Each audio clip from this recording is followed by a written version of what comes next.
The bitter winter wind of Pittsburgh rattled the glass doors of the neighborhood pharmacy, but inside a different kind of cold was seeping into Valerie's bones.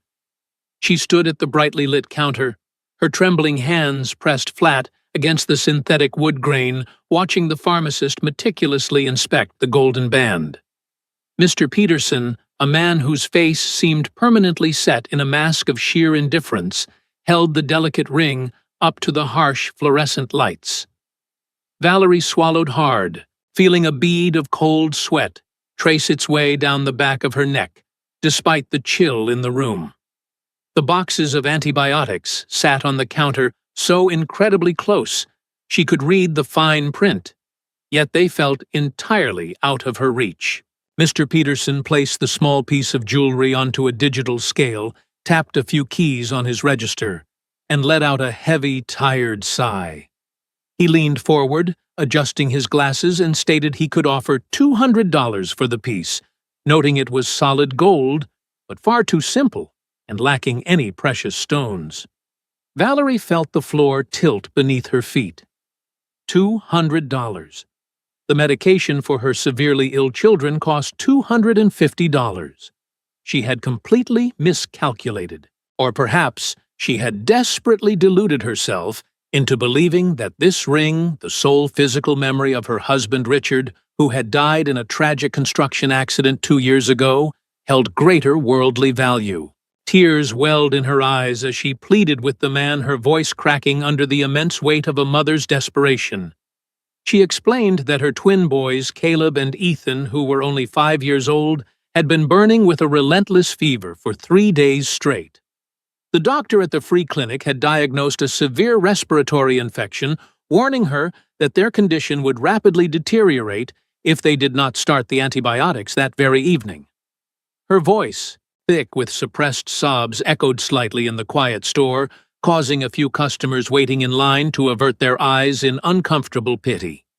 Mr. Peterson simply shook his head impatiently, stating it was the best he could do, and suggesting she try another pawn shop if the offer did not suit her needs. Valerie knew with agonizing certainty that there was nowhere else to go. She had already exhausted 3 different pawn shops in the greater Pittsburgh area over the previous week, and all of them had offered even lesser amounts for the modest band. Closing her eyes, she tried to force back the tears, her mind flashing to the flushed, exhausted faces of her little boys, who were currently struggling to draw breath in their tiny bedroom. The sheer indignity of the situation threatened to crush her completely, and she prepared to beg to offer to clean the pharmacy floors for a month, anything to bridge the gap. Suddenly, a deep, authoritative voice sliced through the heavy air right behind her shoulder, demanding to know exactly how much money was missing. Valerie gasped and spun around, her heart plummeting into her stomach, when she recognized the impeccably dressed man standing there. It was Matthew Smith, the wealthy owner of the large construction firm where she had been quietly working as a nighttime cleaning lady for the past 8 months. He stood there in his tailored wool coat, having seemingly materialized out of nowhere, bearing witness to her most profoundly humiliating moment. She tried to address him, to utter a respectful greeting, but the words died in her throat, instantly swallowed by a tidal wave of burning shame. Matthew stepped confidently up to the counter, his sharp gaze fixed squarely on the intimidated pharmacist, and repeated his question with a natural command that made Mr. Peterson immediately straighten his posture. The pharmacist nervously stammered that they were short $50, explaining that the lady wished to purchase antibiotics and cough syrups, but the pawn value of the gold band did not cover the total cost. Without a single second of hesitation, Matthew reached into the inner breast pocket of his coat and pulled out a sleek leather wallet. He instructed the pharmacist to charge the entire amount to his card and ordered him to return the wedding ring to Valerie immediately. Mr. Peterson blinked in sheer surprise, asking if the gentleman was absolutely certain about this generous gesture. Matthew placed his premium credit card firmly on the glass surface, his voice leaving no room for argument, and told the man to also include the highest quality children's vitamins they had in stock. Valerie finally found her voice weakly protesting through her tears, insisting that she could not possibly accept such an enormous favor, and that he truly did not have to do this. Matthew turned to look at her, and for the very first time in 8 months of passing each other in the corporate hallways, she saw something far deeper than mere professional courtesy in his eyes. There was a fierce, protective intensity in his expression that rendered her completely speechless. He told her softly that her children needed to get well tonight, and that they would worry about the rest of the details later. The pharmacist hastily processed the transaction, packed the life-saving medications into a large paper bag, and slid the warm gold ring back across the counter. Valerie picked it up with shaking fingers, whispering a barely audible word of gratitude as Matthew smoothly took the heavy bag of medicine before she could even reach for it. He informed her that his car was idling right outside, stating he was taking her home in a tone that was less of a question and more of a comforting inevitability. The stark contrast between their two completely different realities had never been more painfully obvious to Valerie than when she sank into the heated leather passenger seat of Matthew's gleaming black sedan. Outside, the frozen city streets of Pittsburgh blurred past the tinted windows, a far cry from her usual exhausting routine of waiting at freezing bus stops and walking long blocks in the dark. Matthew had opened the door for her with a level of polite chivalry that only served to disorient her further, making her feel entirely out of place in his pristine world. Inside the quiet cabin, the silence was thick and palpable, save for the soft hum of the powerful engine and the gentle rush of warm air from the vents. Valerie kept her hands tightly clenched in her lap, her fingers curled protectively around her husband's ring, completely unable to slip it back onto her finger after coming so dangerously close to losing it forever. Matthew seamlessly navigated through the evening traffic, adjusting the rearview mirror before breaking the quiet tension to ask for her address.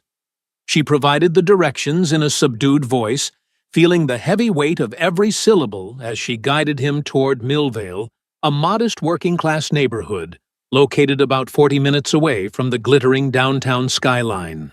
The geographical distance felt insignificant compared to the massive socioeconomic canyon separating the CEO from his cleaning staff, and she stared out the window praying the long drive would end quickly. Keeping his eyes focused on the icy road, Matthew spoke again, his tone remarkably gentle, as he asked how long the little boys had been suffering from their illness. Valerie clutched her purse tightly, explaining that it had started as a simple winter cold 3 days ago, but had rapidly escalated into something terrifying. She recounted the horror of the previous night, when Ethan began struggling for air, forcing her to rush them to an overcrowded public health clinic where they waited for hours. She admitted her cheeks burning with embarrassment, that she had ultimately spent the very last of her rent money to secure a private consultation because the public queue was simply moving too slowly. Matthew furrowed his brow, absorbing the heavy burden she carried, and gently asked about the boy's father, prompting her to explain the tragedy of Richard's fatal accident on a poorly regulated construction site 2 years prior. He offered his deepest condolences, the raw sincerity in his voice catching her entirely off guard. He then gently questioned why she had never approached the company's human resources department for a salary advance, mentioning that they had specific employee assistance programs designed exactly for emergencies like this. Valerie lowered her gaze to her worn boots, confessing that she was terrified of becoming a nuisance, knowing all too well how difficult it was for a single mother to secure steady employment without being labeled as problematic.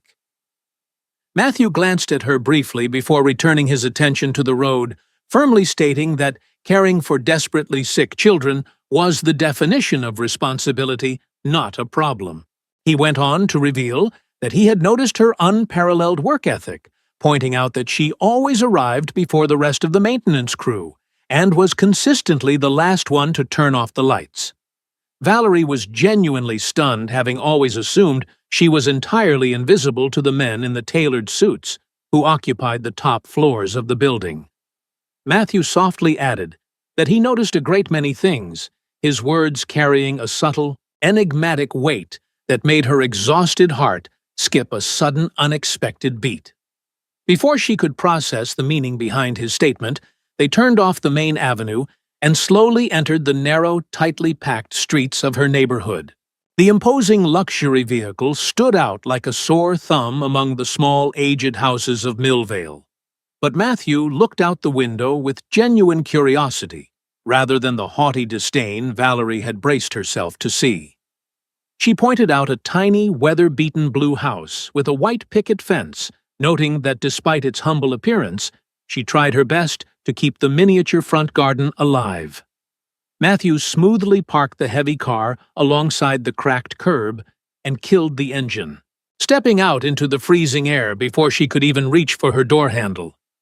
He retrieved the pharmacy bags and walked to her side, completely ignoring her anxious protests that her home was far too messy and humble for a man of his stature to enter. Matthew firmly insisted that he needed to ensure the boys were going to be all right, his unwavering determination leaving absolutely no room for debate or refusal.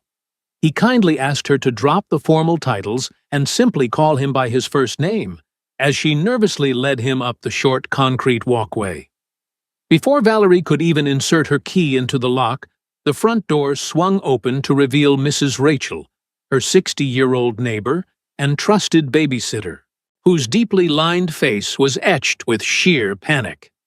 The older woman gasped in relief at the sight of Valerie urgently reporting that Caleb's fever had spiked dangerously high, and Ethan was caught in a relentless coughing fit. Mrs. Rachel stopped dead in her tracks, her eyes widening to the size of saucers as she finally noticed the incredibly tall, impeccably dressed stranger looming politely behind her young friend. Valerie quickly stumbled through a panicked introduction, explaining that this was her boss, Matthew, who had graciously driven her home and helped acquire the desperately needed medication. Without wasting another second on pleasantries, Valerie sprinted down the narrow hallway toward the back bedroom, with Matthew following closely on her heels. The room was tiny, barely holding two small twin beds pressed against the walls, where the little boys lay thrashing their faces, flushed a frightening shade of crimson as they fought for every single breath. Valerie instantly dropped to her knees on the worn carpet, right between the two small beds, frantically pressing her cool palms against her children's burning foreheads, while whispering soothing promises that the medicine had finally arrived. Matthew stood in the doorway for a brief moment, observing the heartbreaking scene, feeling an unfamiliar profound ache expanding within his chest. There was such a massive, undeniable purity in her maternal devotion, a fierce love that completely eclipsed the poverty of their surroundings. Snapping out of his reverie, he swiftly moved to the small dresser, opened the pharmacy bag, and pulled out the bottles of liquid antibiotics and fever reducers, scanning the dosage instructions with intense focus.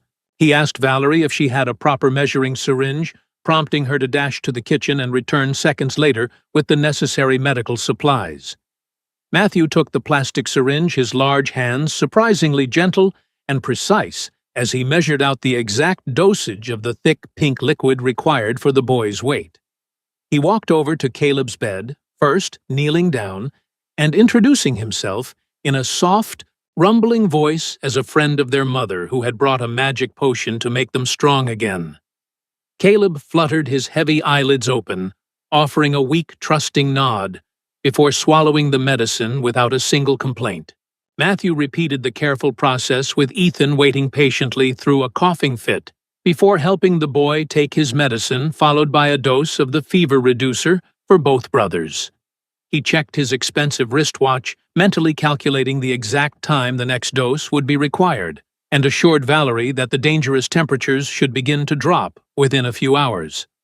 Standing up, he brushed a bit of lint from his slacks and instructed her to keep them hydrated, his presence filling the cramped room with an unexpected anchoring sense of absolute safety.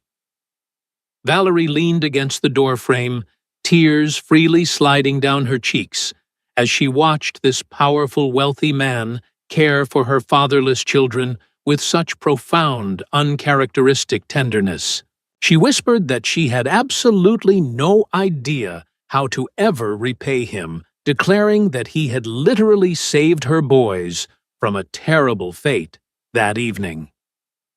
Matthew closed the distance between them, his expression softening as he gently corrected her, insisting that he had done nothing extraordinary and that any decent human being would have done the exact same thing. Valerie shook her head vehemently, arguing that most people would have simply looked the other way, and she bravely asked him why he had chosen to stop pay and drive her all the way to this side of the city. Matthew remained silent for a long moment, his gaze wandering over the cracked paint of the walls before looking directly into her tear-filled eyes. He confessed that he had stepped in because he saw a mother willing to sacrifice her most precious, irreplaceable memory just to keep her children breathing. He stepped even closer, his voice dropping to a low, intimate timbre, explaining that he saw immense courage, where anyone else would have only seen a tragic display of poverty and despair. Furthermore, he admitted that witnessing her struggle made him acutely aware of how shamefully little he actually knew about the dedicated people who kept his own company running day after day. Valerie felt a sudden frantic fluttering in her chest at his proximity, nervously murmuring that she always tried to remain invisible to avoid causing any disruptions at work.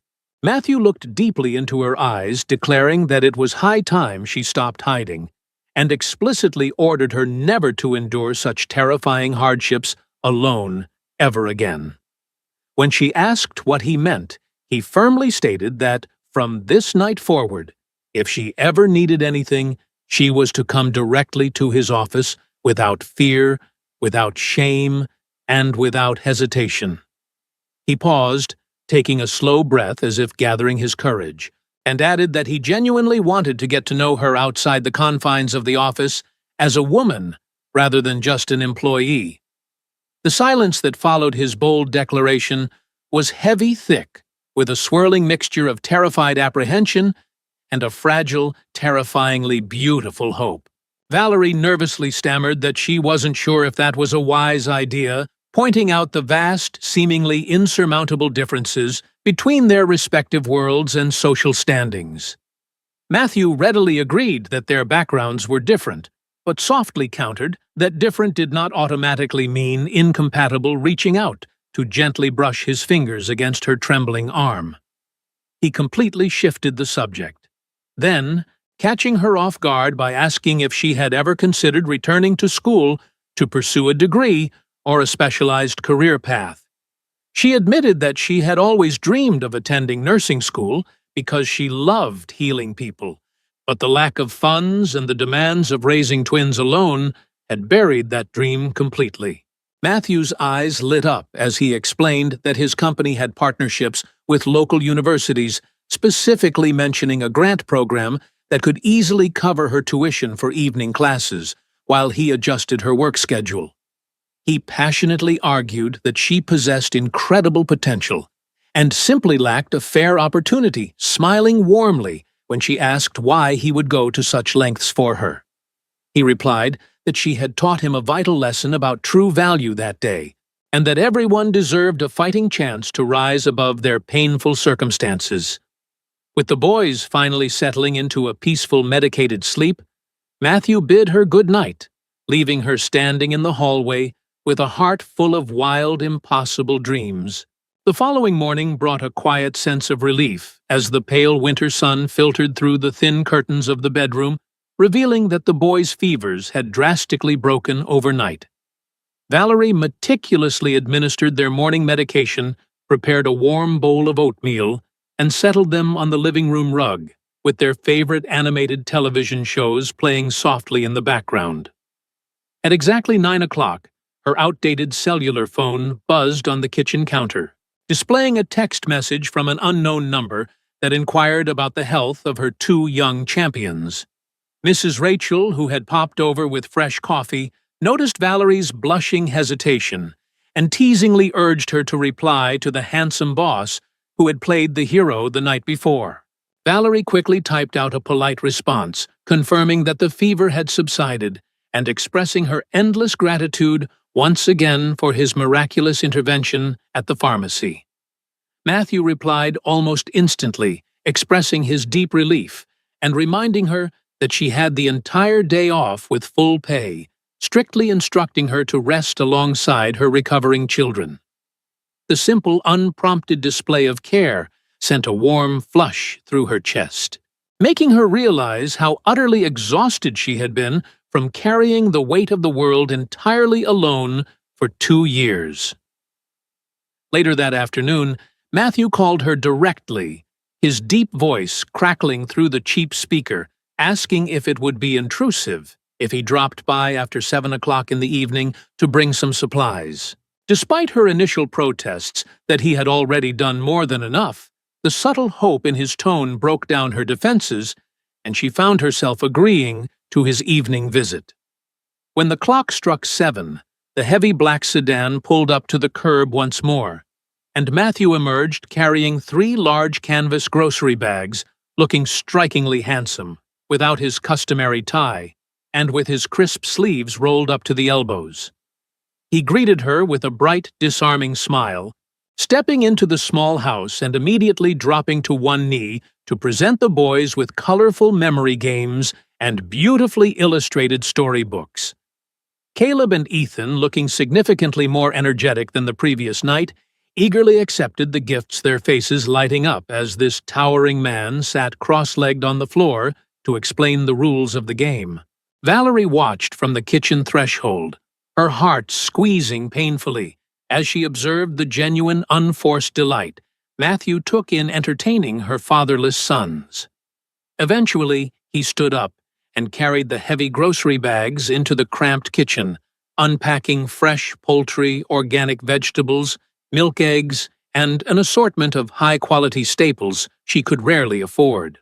When she nervously protested this overwhelming charity, he gently touched her shoulder, framing the groceries as a simple advance on her salary, so she would never have to choose between buying dinner and buying medicine again.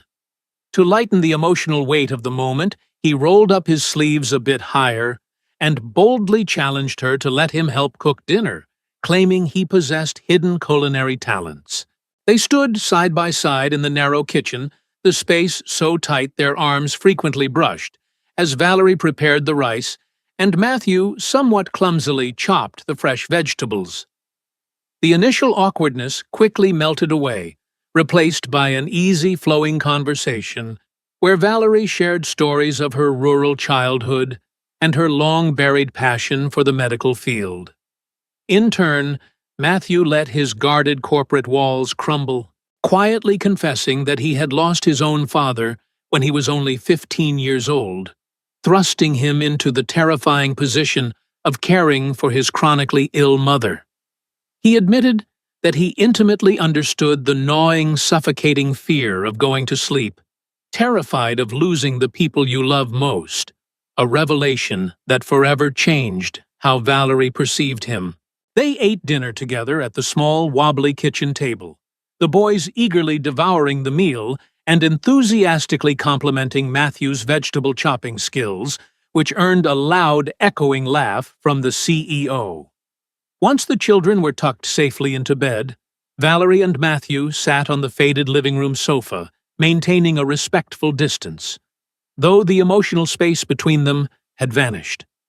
Matthew brought up his previous invitation, formally asking if she would allow him to take her out for a proper dinner once the children were entirely fully recovered. Valerie stared at her hands, voicing her deep-seated fear of the vicious office gossip, specifically mentioning Brenda, the notoriously sharp-tongued receptionist, and how rumors could ultimately jeopardize her vital employment. Matthew listened intently, his expression hardening slightly as he firmly assured her that he would never allow anyone in his building to treat her with anything less than absolute respect. He promised that they could be as discreet as she wished, dining in quiet neighborhoods far away from the corporate downtown district, ensuring her professional dignity remained completely intact. He leaned forward, resting his elbows on his knees, and stated that the only fear he harbored was the fear of walking away and spending the rest of his life wondering what could have been. The raw, unfiltered honesty in his deep voice resonated within her very soul, slowly melting the thick armor she had spent 2 grueling years building around her shattered heart. Valerie finally looked up, meeting his intense gaze, and admitted that she was terrified of trusting a man again, after Richard's death had left her drowning in grief and crippling debt. Matthew reached out gently, covering her trembling hand with his warm palm, solemnly vowing that while he could not predict the future, he would never play reckless games with her heart or the safety of her children. He promised to earn their trust day by day, proving his worth through consistent actions rather than empty words asking only for a single chance to show her how a real partnership felt. Breathing a shaky sigh of surrender, Valerie softly agreed to the date, feeling a terrifying yet exhilarating spark of genuine hope ignite in the darkest corners of her mind. True to his word, Matthew arrived the very next afternoon, carrying a sleek leather folder stuffed with colorful brochures from local nursing programs and community colleges. He had pulled a few strings, reaching out to an old colleague named Dr. Harrison, who directed a highly respected evening nursing program specifically designed for working adults. They sat at the small kitchen table armed with a calculator and notepads, spending hours mapping out a realistic schedule that balanced her cleaning shifts, her coursework, and her duties as a mother. Matthew demonstrated how the company's educational grant would cover the bulk of the tuition, and he insisted on personally supplementing Mrs. Rachel's income so the older woman could comfortably babysit during evening classes. Seeing the intimidating financial numbers shrink into manageable monthly goals profoundly shifted something inside Valerie. For the first time in her adult life, she was not just surviving, but actively planning a future. When Matthew left to allow her time to get ready for their date, Valerie felt a nervous energy bubbling in her stomach, rushing to her closet to find something suitable. She pulled out a simple, elegant navy blue dress she had not worn since Richard's funeral, carefully styling her hair and applying a subtle touch of lipstick to bring color back to her exhausted face. Mrs. Rachel arrived promptly at 6, bringing a plate of fresh-baked cookies for the boys and offering Valerie a warm, encouraging hug, telling her she absolutely deserved every ounce of this newfound happiness. At exactly 7:30, the doorbell rang, and Valerie opened the door to find Matthew standing on the porch looking breathtakingly handsome in a casual button-down shirt and tailored jeans, holding a small bouquet of wildflowers. He looked at her with an expression of pure, unadulterated awe, whispering that she looked incredibly beautiful, before greeting the boys and promising them a weekend trip to the park very soon. They drove to a quiet, warmly lit diner on the outskirts of the city, a place known for its excellent comfort food and secluded wooden booths that offered perfect privacy. The atmosphere was incredibly relaxed, completely devoid of the suffocating pretension Valerie had feared, allowing her to finally let her guard down and truly enjoy the evening. Over plates of roasted chicken and warm pie, they talked for hours, moving past their initial shared traumas to discuss their favorite books, terrible movies, and secret dreams. Valerie found herself laughing loudly, her eyes crinkling at the corners, as Matthew recounted disastrous corporate meetings and embarrassing mistakes he had made during his early days as a young executive. He possessed a remarkable ability to listen deeply, maintaining eye contact, and asking thoughtful questions that made Valerie feel seen and valued in a way she had never experienced before. The massive divide of wealth and status that had initially terrified her seemed to evaporate completely within the confines of that wooden booth, leaving only two people genuinely fascinated by one another. When he finally drove her home, the Pittsburgh streets were blanketed in a quiet, peaceful darkness, the only sound the soft crunch of tires against the icy pavement. Matthew walked her to the front door, pausing under the dim yellow light of the porch, the freezing winter air creating small clouds of white vapor with every breath they took. He reached out his fingers, gently brushing a stray lock of hair behind her ear, reiterating his promise that they would take this journey as slowly as she needed, without any pressure or rush. Valerie looked up into his eyes, reading the absolute sincerity written there, and found herself leaning slightly forward, her heart pounding a frantic rhythm against her ribs. Matthew closed the remaining distance, cupping her cheek with a warm hand, and kissed her with a slow, agonizingly gentle reverence that sent shock waves of warmth straight down to her toes. It was a kiss built on profound respect and unspoken promises, a deliberate sealing of a pact that completely erased the lingering ghosts of her tragic past. When they finally parted, both slightly breathless, he whispered against her forehead that he desperately wanted this to be the first of many beautiful nights together. Valerie smiled, a genuine, radiant expression that illuminated her face, whispering back that she was finally ready to stop being afraid and start embracing whatever beautiful chaos lay ahead. 6 months flew by in a whirlwind of late-night studying, quiet weekend dates, and a slowly blossoming, deeply rooted love that transformed every aspect of Valerie's demanding life. She had officially started her nursing program under Dr. Harrison's guidance, proving to be a brilliant and fiercely dedicated student, fueled by the relentless desire to build a better life for Caleb and Ethan. Her relationship with Matthew remained a closely guarded secret at the construction firm, but the subtle, loving glances they exchanged in the hallways provided her with endless strength during her grueling shifts. Furthermore, Matthew had seamlessly integrated himself into the boys' lives, becoming a steadfast father figure who spent his weekends helping with school projects and teaching them how to ride bicycles in the park. Eventually, they decided to introduce their worlds to one another, starting with a lively summer barbecue at Matthew's sprawling estate, where Mrs. Rachel and the twins ran freely through the massive manicured gardens. Valerie met his inner circle of friends who welcomed her with genuine warmth, completely dismissing her fears of judgment and proving that Matthew had surrounded himself with people who valued character over bank accounts.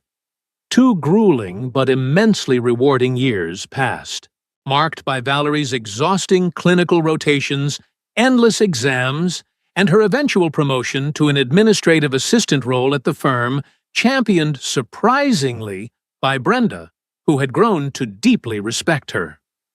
Through every sleepless night and moments of overwhelming self-doubt, Matthew was her unwavering anchor, brewing coffee at midnight, quizzing her on medical terminology, and fiercely protecting her peace of mind. The day Valerie finally walked across the university stage to accept her nursing diploma, the auditorium erupted in deafening cheers from her small but fiercely loyal cheering section. Matthew, sitting proudly in the very front row, beside a weeping Mrs. Rachel, and the wildly cheering twins, beamed with a level of pride that rivaled his greatest corporate achievements. She looked radiant in her white uniform, holding the heavy parchment that represented a complete rewrite of her family's destiny, knowing she had earned every single letter of her new title. After the ceremony, Matthew hosted a beautiful, intimate celebration at his home, stringing fairy lights across the patio and hiring a small band to play joyful music into the warm evening. Halfway through the party, Matthew tapped a spoon against his crystal glass, drawing the attention of the gathered guests as he wrapped a loving arm around Valerie's waist. He spoke eloquently about a cold winter night at a local pharmacy, recounting the heartbreaking image of a fiercely devoted mother prepared to trade her most precious memory for her children's survival.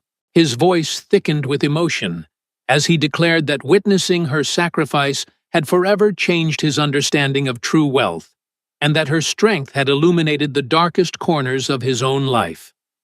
Without warning, he stepped back, dropping to one knee right there on the stone patio, and reached into his pocket to produce a small velvet box containing a stunning, brilliant diamond ring.